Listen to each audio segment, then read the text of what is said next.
we cannot agree with the premise of this motion.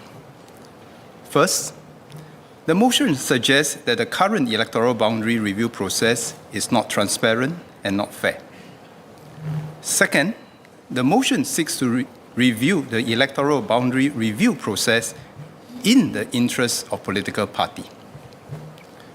This is a fundamentally wrong premise. Electoral boundaries are drawn so that the electorate is best served by their members of parliament. This process is meant to serve the interests of Singaporeans and not the interests of political parties.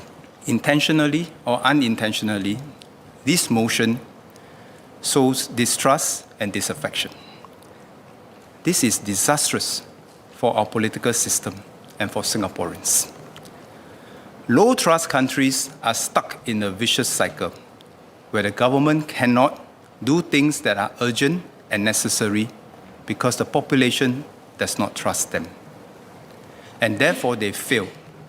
And the population trust in their leaders and system is further diminished, and we are on a downward spiral.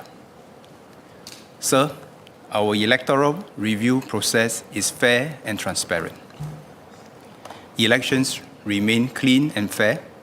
The government will oppose the motion given its false premises and suggestions that the electoral boundary review process and our public officers who serve on it have not been transparent or fair. But we assure everyone that we will continue to evolve our electoral processes to better serve Singapore and Singaporeans first and foremost.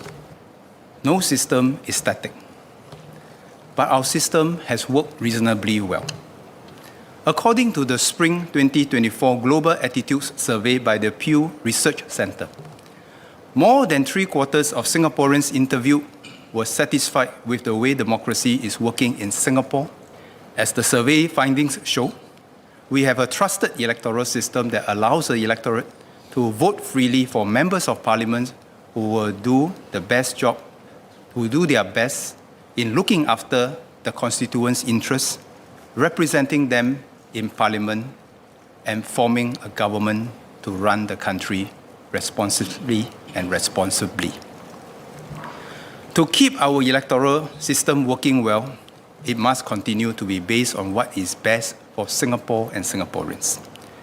Our system will continue to evolve, but we should not be changing the system, whether is it the electoral boundary review process or some other aspect, for the convenience or advantage of individual political parties.